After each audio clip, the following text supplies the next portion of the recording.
Shopify grows your business no matter how far or big you grow. Shopify is the global commerce platform that helps you sell at every stage of your business. Whether you're selling your fans' next favorite shirt or an exclusive piece of podcast merch, Shopify helps you sell everywhere. Shopify powers 10% of all e-commerce in the U.S. Allbirds, Rothy's, Brooklinen, and millions of other entrepreneurs of every size across 175 countries. Plus, Shopify's award-winning help is there to support your success every step of the way. Because businesses that grow, grow with Shopify. Sign up for a $1 per month trial period at shopify.com/income, all lowercase. Go to shopify.com/income now to grow your business, no matter what stage you're in. The Presidencies of the United States is a proud member of the Evergreen Podcast Network.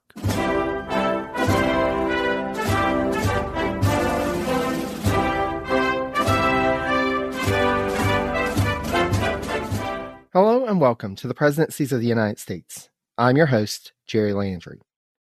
So as we're in a presidential election year, I wanted to do a series of episodes where I talk with friends and fellow podcasters about some of the more notable presidential elections of years past. I'm joined today by my great friend Alicia from the Civics and Coffee podcast. Alicia, thank you so much for joining me. Thank you for having me, Jerry. I always love having chats with you, so I'm excited to dive in today.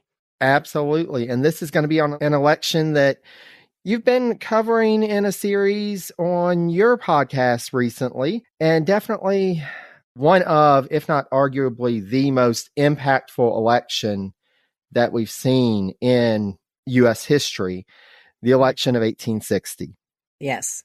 It was a crazy, crazy year. And as historians know, shortly after Lincoln's election, we go into civil war. So definitely agree with you as one of the most impactful presidential elections in United States history, which is just one of the reasons why it's such a fascinating period. Absolutely. And it really comes at a time that the nation was staunchly divided. You know, The slavery issue had been in the public conversation, in the public sphere for quite some time at this point, but it was just getting to that breaking point. And the political system itself was breaking down, starting with the Democratic Party. The Democratic Party to that point had been unified for decades, but you get to that 1860 Democratic National Convention and they can't even elect a candidate. Yeah, it was fascinating that, for the first time we start to see really entrenched regional differences, right? It wasn't party affiliation, it was regional affiliation. So you had your Southern Democrats and your Northern Democrats. They didn't do themselves any favors either by making sure that you had to have 2/3 of a vote to get a candidate, which in that period with everybody so separate and so divided, as you were saying, that wasn't going to go well. So the multiple conventions and the different platforms just incredibly indicative of kind of where the country was headed. Yeah, and the big problem was that the leading candidate was Stephen Douglas of Illinois. And to that point, they'd had two previous Democratic presidents that were both from the North, James Buchanan, and then before him, Franklin Pierce.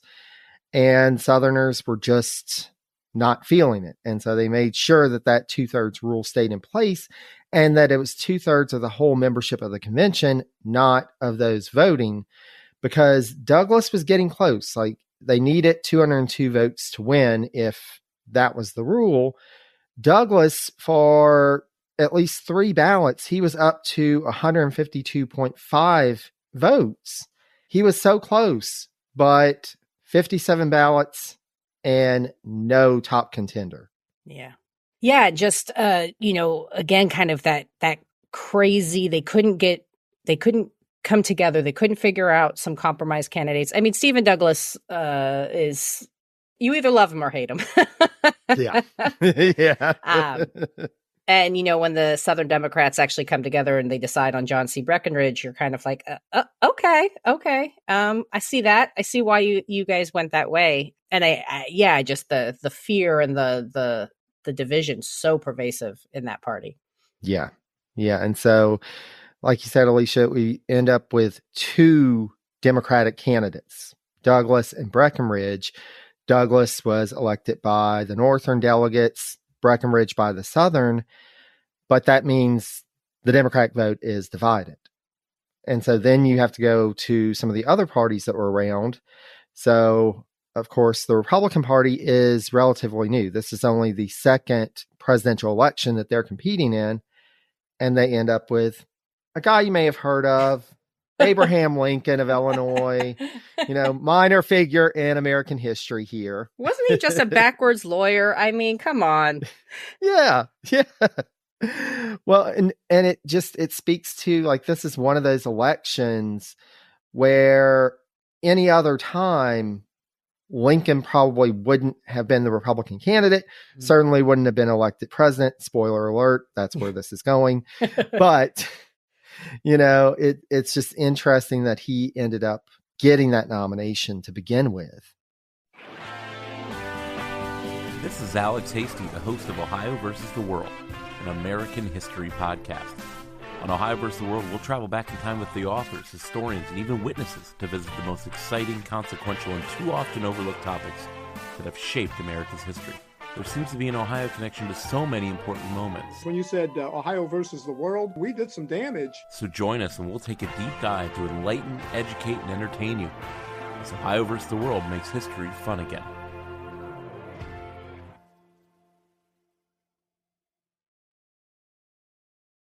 Yeah, and I think especially because the fear was so pervasive down in the South, right? I know the Republicans ended up not even putting his name down on the ballot in the South, but just knowing that there were political cartoons of him dancing, with caricatures of Black women, that he was, I think unfairly, for lack of better phrasing, unfairly painted as this like super proto-abolitionist who was going to come in and completely undo the Southern way of life, which, up until that point, he hadn't really said that. He had been pretty consistent in saying, I'm a run-of-the-mill kind of candidate. I just want to preserve the Union. I want to maybe look at not spreading slavery, but I'm not coming for your institution right now. Like, that's not what I'm interested in. That's not what I want. And so it's interesting. You see this kind of frenzy put up against a man without any kind of real evidence, right? He had made some statements against, his disagreement with the institution, but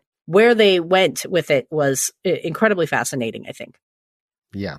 Yeah. And it's interesting because, you have other candidates like in the Republican Party, William Seward was somebody who you could say more of that he was strongly on the abolitionist side. You've also got a party out there, the Liberty Party, that is for the abolitionist cause. They do run Gerrit Smith of New York in 1860.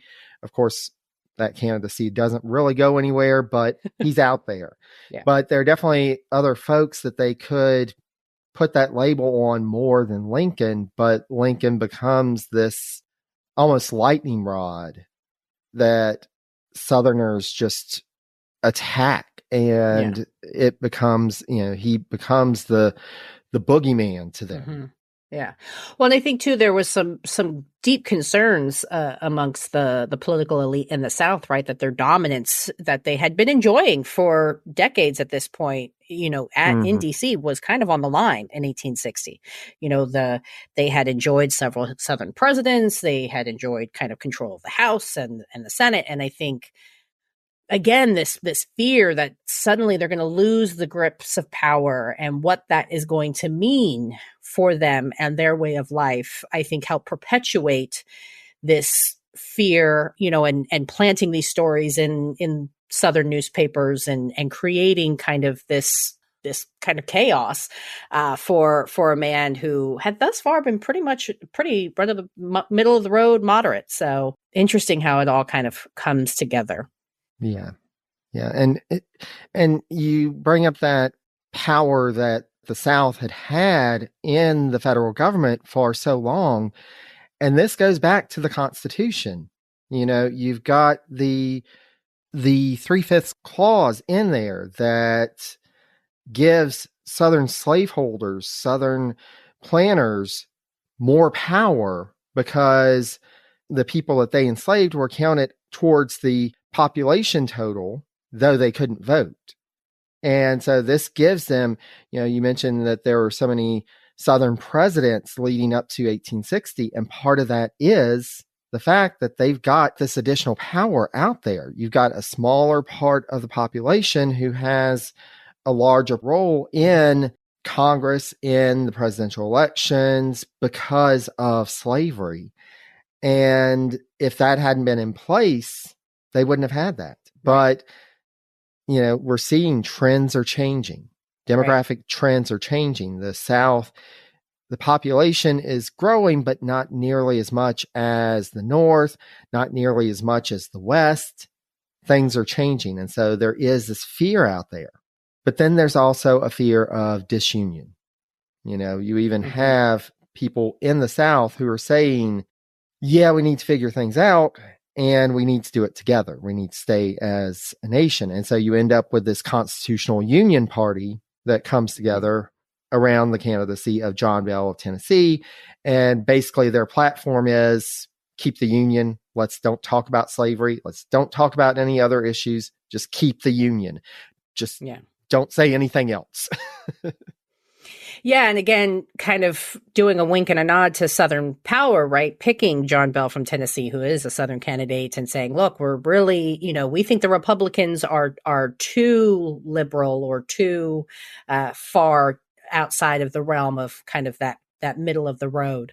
And, I think to a certain extent, yes, there were some Republicans that were, much more further ahead of history than the rest of the country. But, you look at the Republican Party platform, they were not saying like we're terminating slavery, right? They wanted to talk about expanding a transcontinental railroad, supporting public education. They wanted to talk. They also had in their platform, we got to maintain the Union. So yeah, it's just fascinating how nobody really kind of stop to talk to each other and say, okay, we have your extremes on one side, we have your extremes on the other, but most of the country, most of us here just want to kind of figure out a way to keep the country together and figure out what to do with this peculiar institution.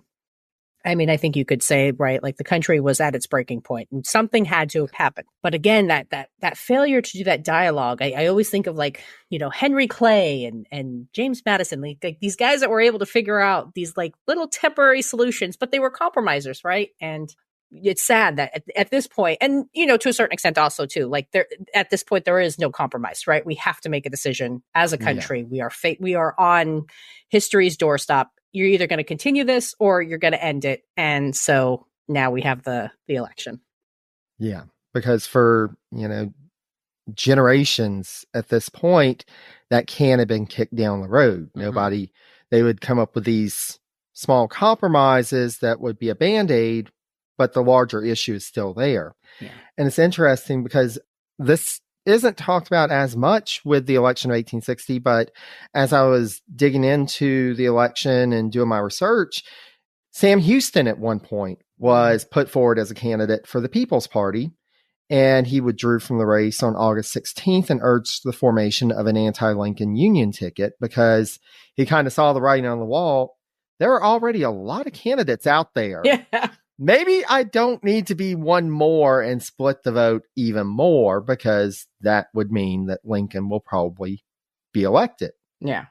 And sure enough, that's what happened. That's what ends up happening. Yep. And you look at the numbers, and first of all, we've had discussions in the last few elections recently about the Electoral College and how the Electoral College is not reflective of the popular votes. And we see that here as well. Lincoln wins with 180 electoral votes. He has, just nearly 1.9 million votes, which is about 40% of the vote. But then you look at Stephen Douglas, who only has 12 electoral votes. So out of the four main candidates, Lincoln, Breckinridge, Bell, and Douglas, Douglas was at the bottom in terms of the electoral votes. He was the second highest vote getter in terms of popular votes, but he just didn't win the states, and thus he didn't win the actual electoral vote. He only won one state outright, Missouri. Yeah, and I have, I think as many historians do, I have some issues with the Electoral College.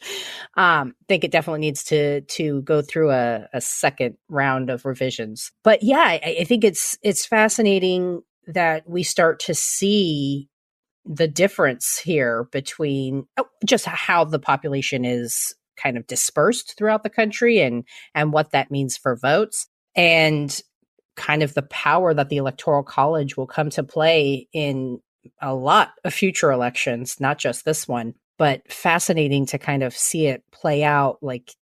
And Stephen Douglas is like the one guy that kind of broke with tradition and said, I'm going to campaign and I'm going to make people understand that my candidacy is the only candidacy that's going to save the Union. And still that message didn't resonate. It resonated a little bit, but not in the right states, right? It resonated with a lot of people, but those people weren't in the right states. Yes. and that's really the problem. And you see, with Lincoln and Douglas, they're going after their vote count is really more from the North, and especially Lincoln, primarily from the North. Douglas gets some of the border states and some of those votes as well. But you look at the numbers. And so I said Lincoln, 1.9 million votes approximately, Douglas, 1.4 million approximately. And then you look at Breckinridge, who came in second in the electoral votes with 72. He only had 18% of the total vote count. Right. 848,000 votes. And those are from the South. Right. Well, I'm curious, I don't know what the population of those southern states was, but I'm curious to know, and I didn't do this research when I was looking at the election of 1860, but you usually do deep dives. So I think you might know this, but no pressure if you don't. I'm curious to know what that is representative to the voting age population, right? Like those 850,000 votes, how many people stayed home, or how many people did not, cast their ballot, or was that just kind of a representative of the fact that the South as a population was really only in power because of the clause? So this was actually a high voter turnout election. About 82% of the voting population came out to vote. So again, we see, right? Yeah, we see that this is, and it kind of shows the South did have something to worry about in terms of being able to maintain power, at least when it came to the presidential election. Congress was still another story. They were still in a strong position to be able to have a strong influence in legislation.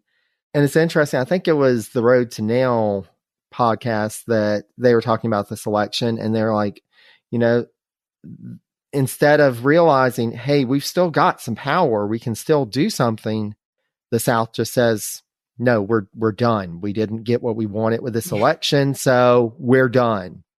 Yeah, gonna take their ball and go home, which, it's fascinating because I think this is a trend that you see throughout at least recent history, is there is a sense that the president is omnipotent and that he alone controls all of the levers of power. And I was always struck, especially like this election specifically, like you were saying, they still had congressional power. So like you could have stopped any abolition bill that you didn't like, override any presidential veto if you had the requisite numbers.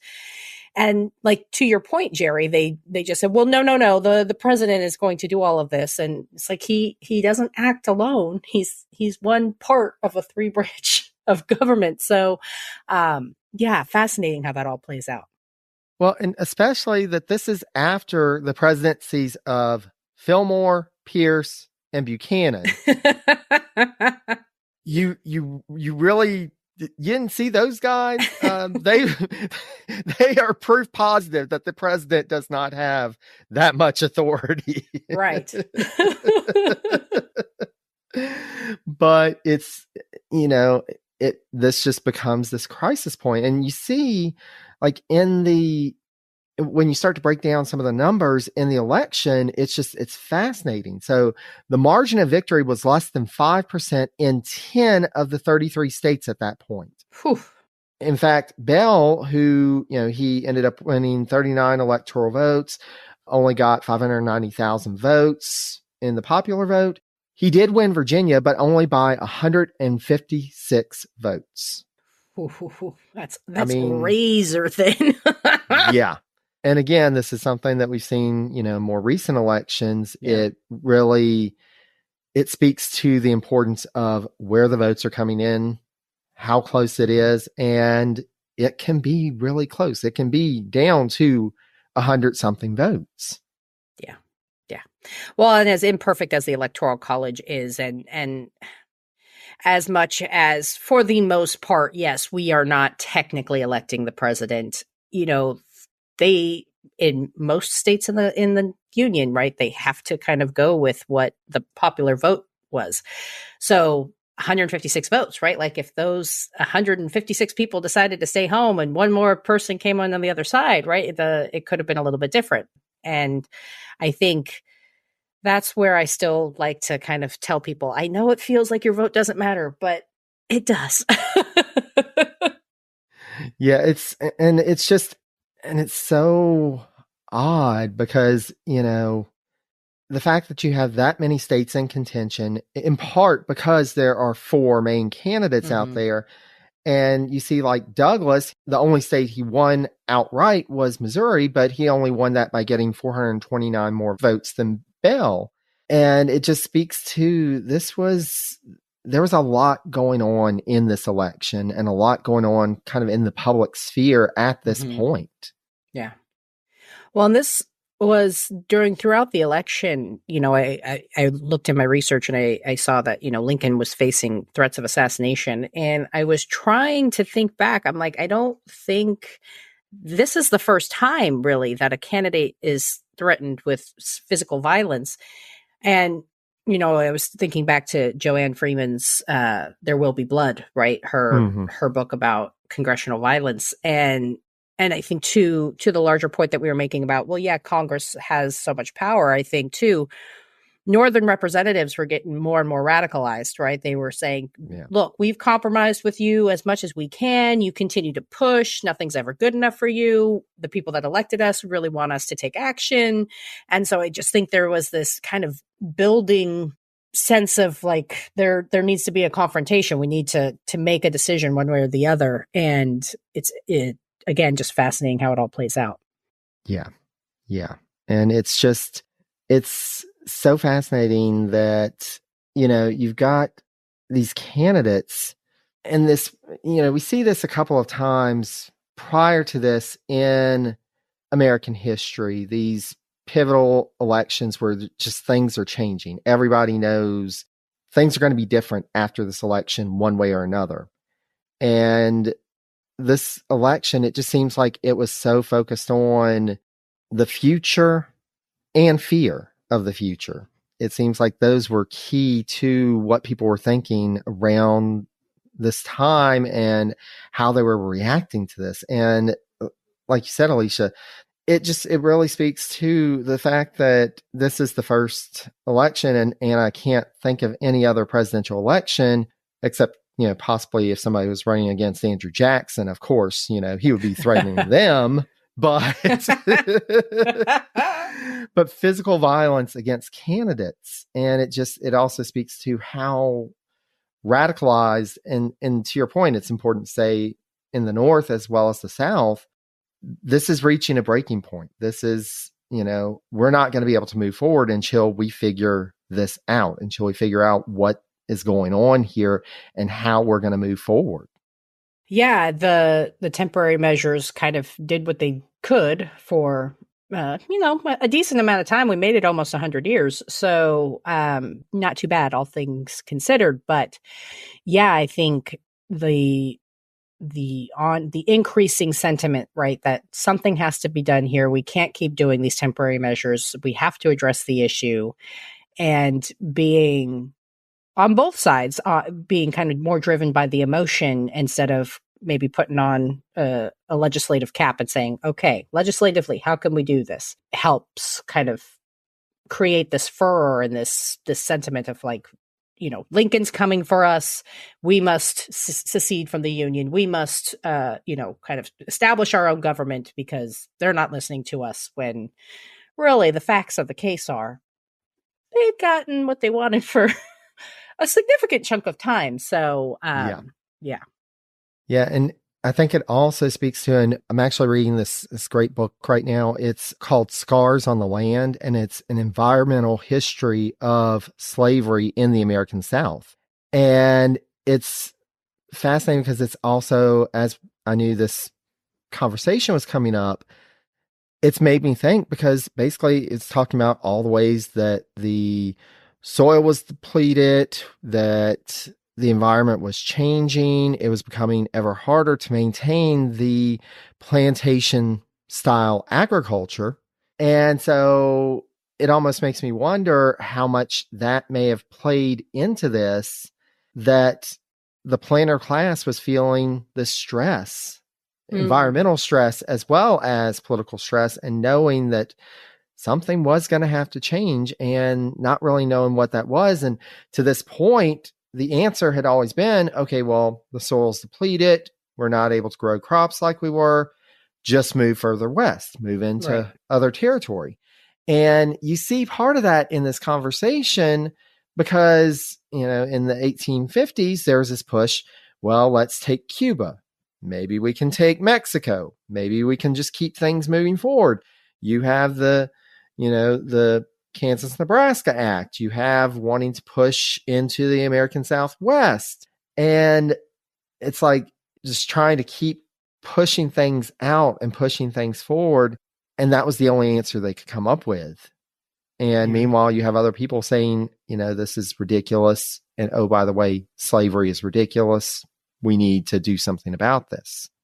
Yeah, it's kind of, you got to wonder, had things turned out differently, right? And they got to the California coast and had no more land to till, what would have happened? What would this Southern plantation elite have pushed for next, right? Would it be to go into Latin America? Would it be to try to go farther north? Because I know that there was conversations about trying to do that as well. And you got to, I know that there was like the sentiment in some in the north that it'll naturally die out, right? But they'd been saying that for decades at that point. And fascinating. It's one of those like really interesting stories of like the what ifs of history. Like, what if things had changed, or what if things went differently, and how would that have looked? It's always something to kind of think about and ruminate about that fascinates me. Yeah, absolutely. Well, and it really speaks to this stress that had been building. And you even see it like in the Compromise of 1850. The Compromise of 1850 it made things even messier. Yeah. It was an attempt to try and solve some of the issues. And arguably, if it hadn't happened, would the Civil War have happened 10 years before it really did?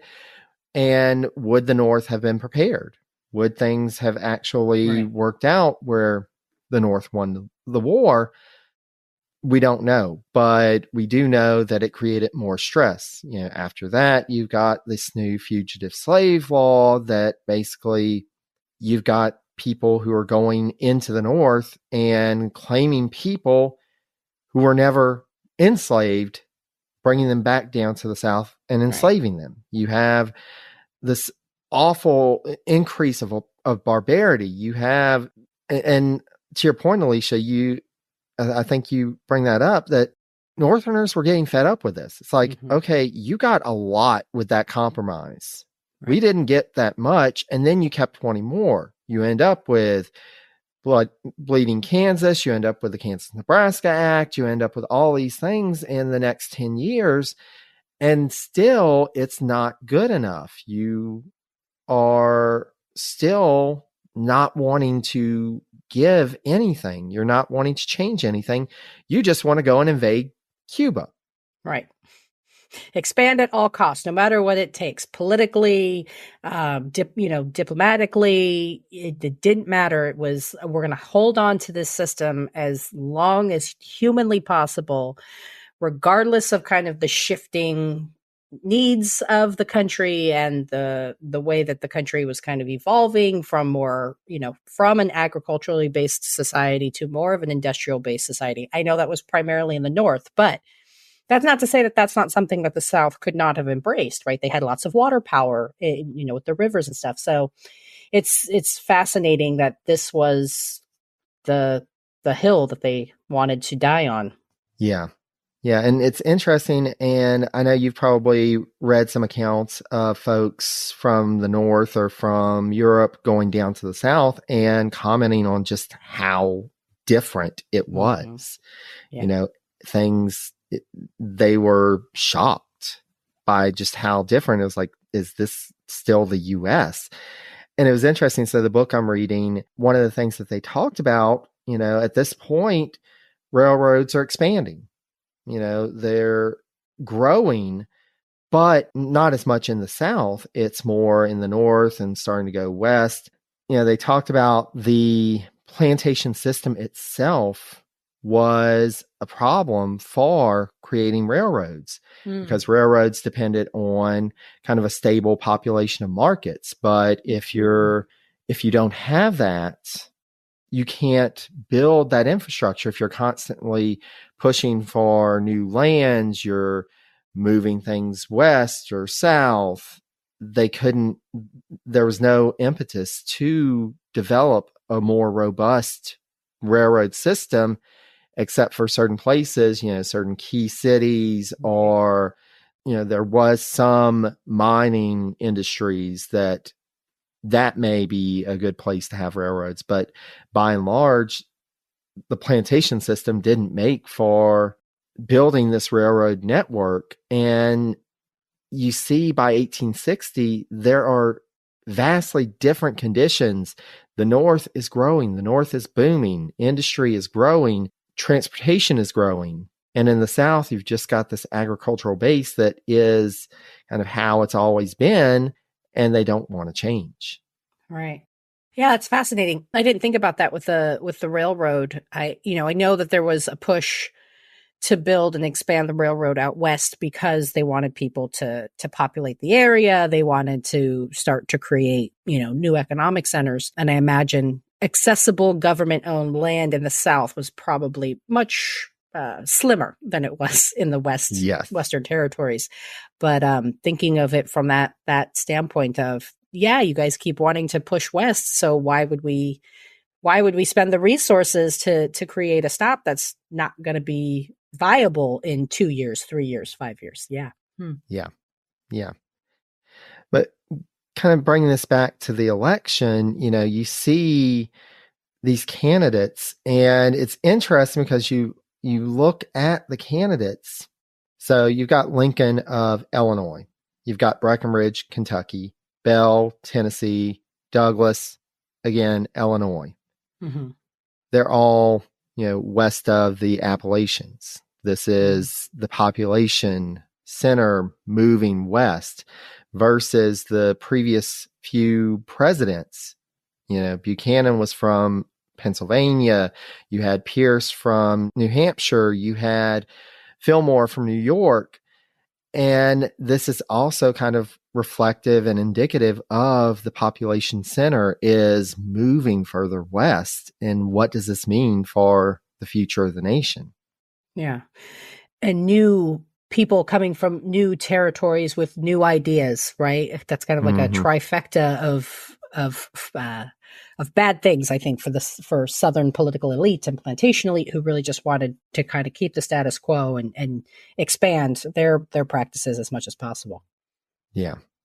Yeah. And so you see after this election, like we said towards the beginning, between December 20th, 1860 and February 1st, 1861, 7 Southern states seceded from the Union, and Jefferson Davis was chosen as the president of the Confederate States on February 9th. Then they held the actual election because this was just kind of an interim appointment, but he was actually unopposed in the official election, which was held on November 6, 1861. He won with 96.98% of the vote, or 47,000 votes. Yeah, Jefferson Davis is a fascinating character. Doing my deep dive into him for the presidential aspect of it. Here's a man who wanted to serve his area, wanted to serve the South, right? Wanted to help preserve the Southern way of life, wanted to be a general or serve in the army for the Confederacy, and instead they put him into an elected office. And I think, as much as, lots of politicians during this time did not quote unquote campaign, like I think Davis was like, no. What are you doing? Yeah, like, what are you doing? I'm an army guy. I'm not a kind of a political commander. So I, on one hand, feel a little bit bad for the guy because he was not somebody who sought political office. He was not somebody, and as it kind of turns out, right, he doesn't run the Confederacy very well. Yeah.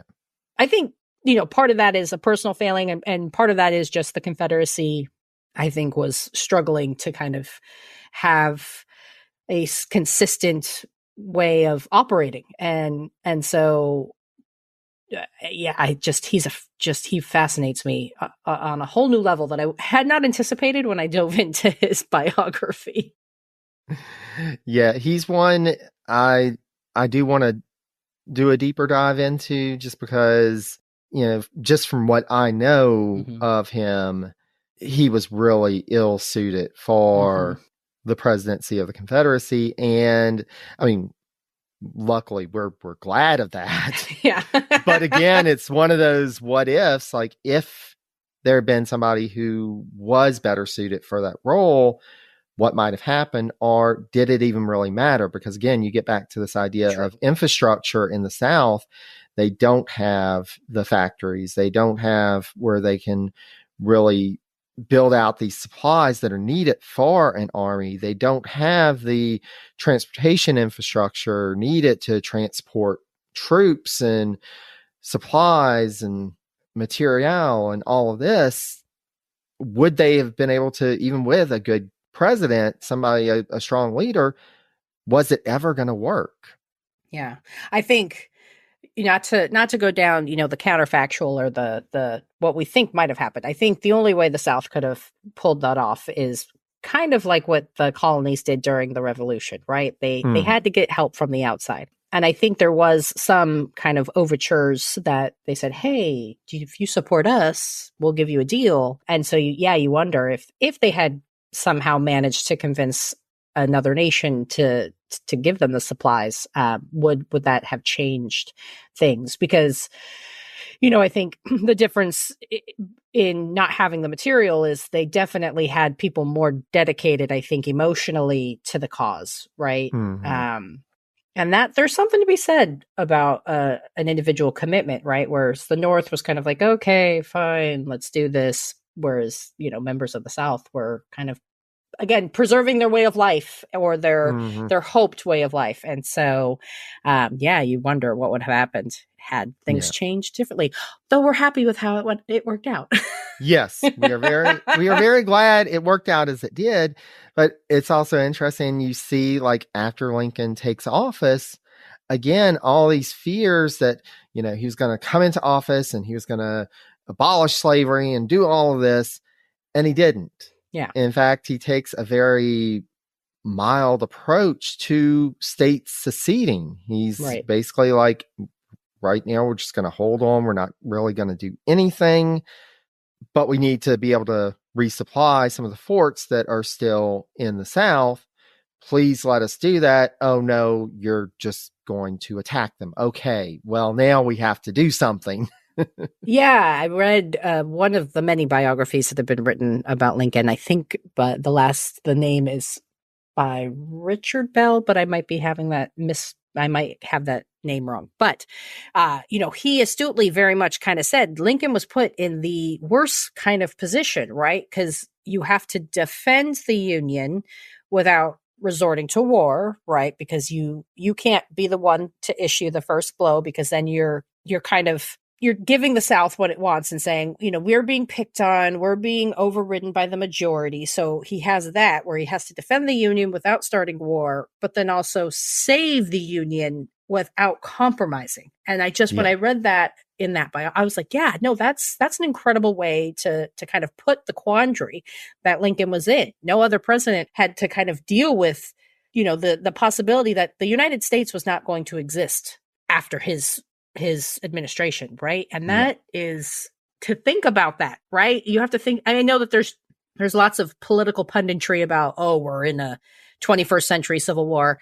I'd like to, caution a little cooler language, but here in 1860, this was actually a thing. This was, it happened. People started seceding. There was new governments formed.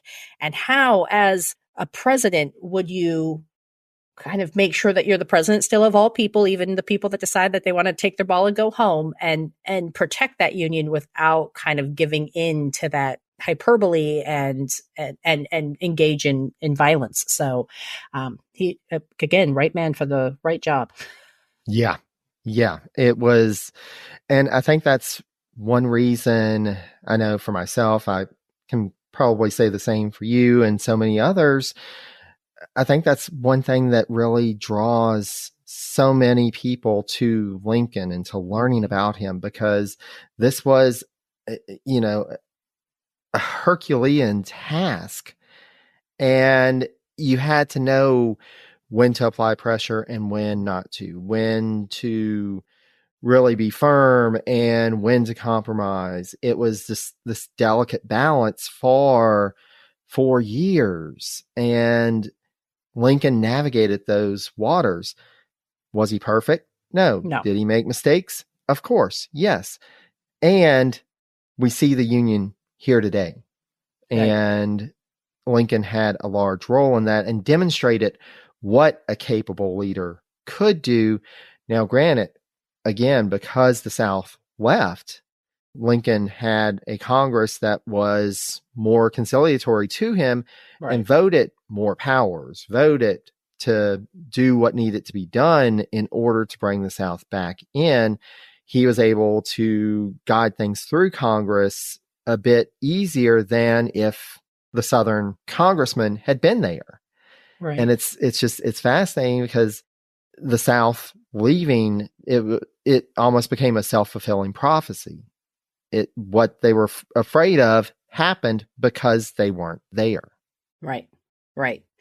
Yeah. And I think, one of the things that I think historians and presidential lovers kind of share is in admiration of Lincoln is he was somebody who did not need to have yes people in the room, right? He invited, he sought out contrary opinions. And I think that having that knowledge or having that comfort in your own sense of self was so pivotal in this moment, and really played out well for the Union and for Lincoln, because despite having a conciliatory Congress, right? Despite having kind of, as much as possible, like unchecked quote unquote powers, right?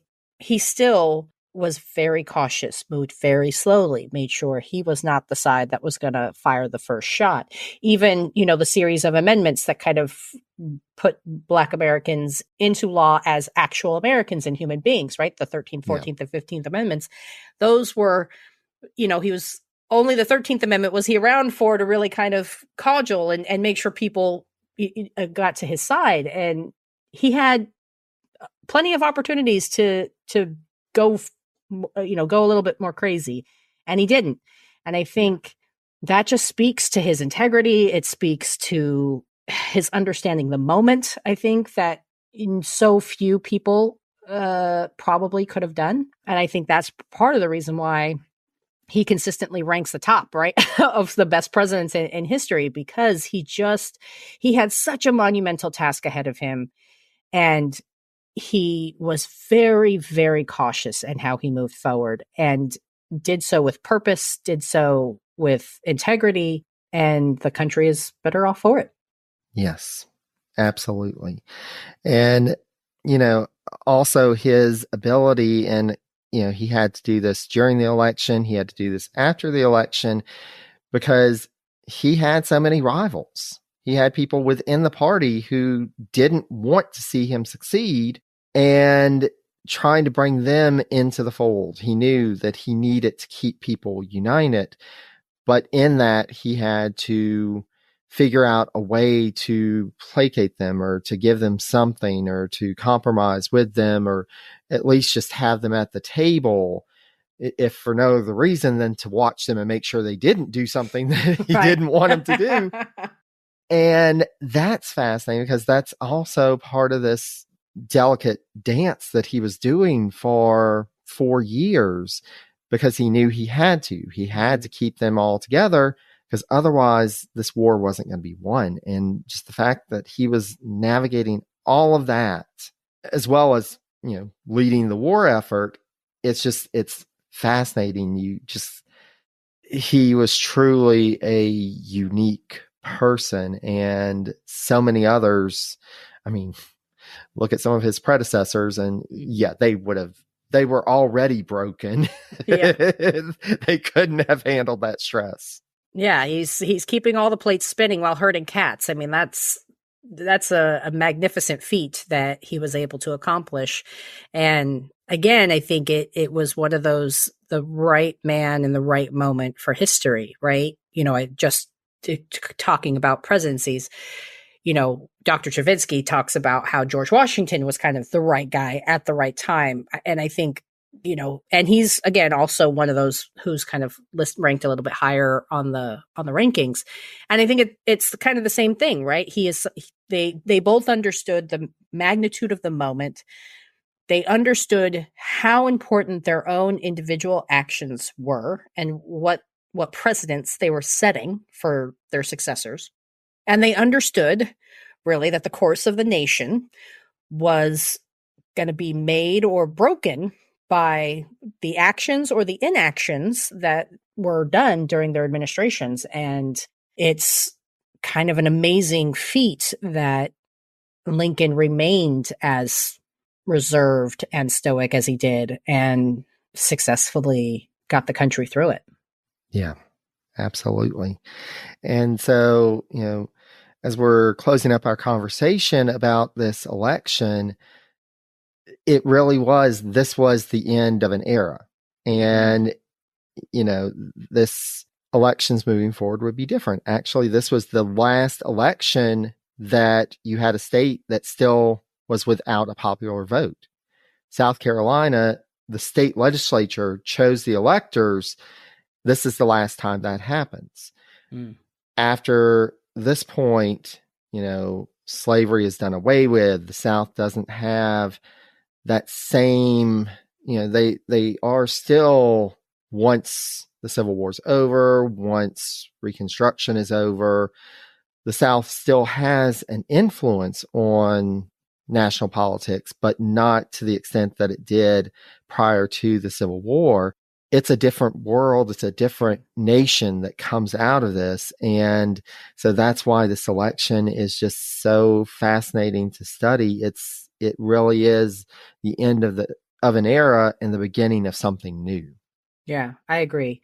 I think I don't cover every election in the podcast, but I made sure to cover this one because of what you said, Jerry. It not only is it on the precipice of the nation kind of fighting within itself, not only is it kind of the launching pad for one of the most revered presidents in history, but it changes the game in so many ways. And we start to see a different type of politics, I think, after the 1860 election. Some for the better, some for the worse, as is the nature of American politics. But yeah, there are definitely some elections throughout American history that you can kind of put a pin in and say, this is a moment that forever altered the trajectory of where the country is going. And I think 1860 is one of them. Absolutely. Absolutely.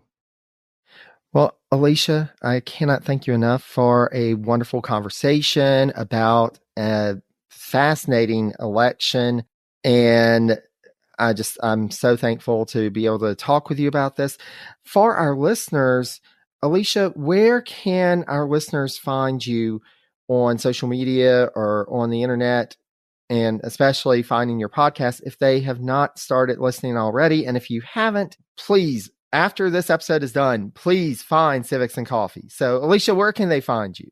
Well, first of all, you're too kind, and thank you so much. I always enjoy our conversations, and you have been one of my dearest friends since entering the podcast space. So thank you.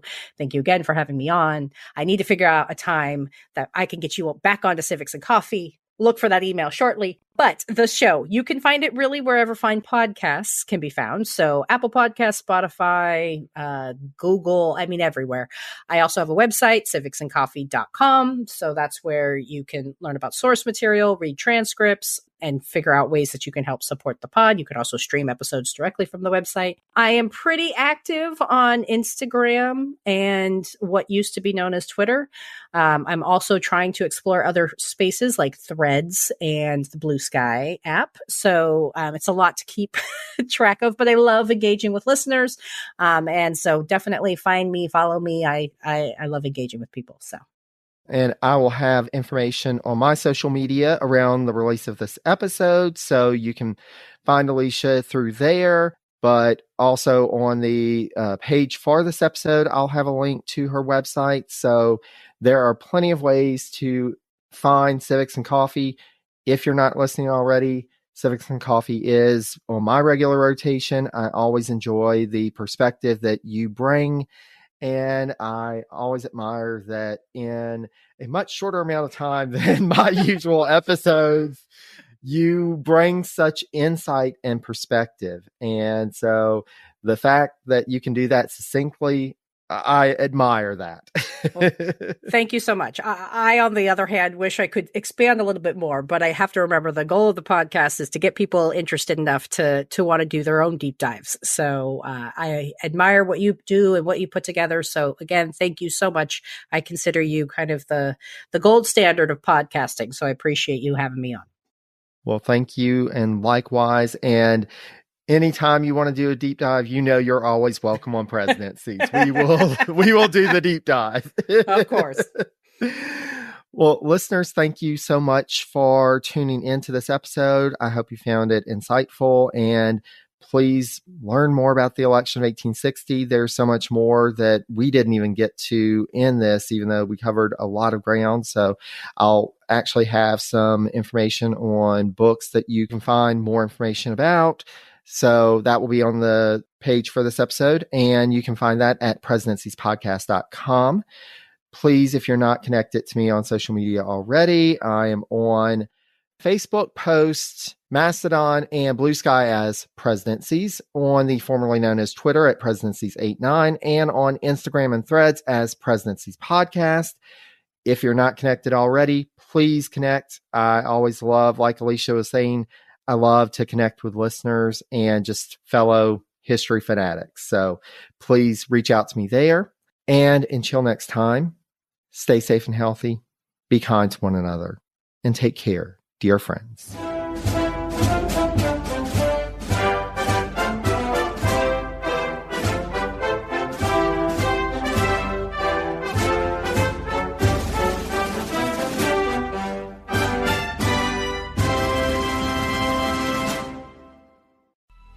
Coming up on 5 Minute News, I'm Anthony Davis.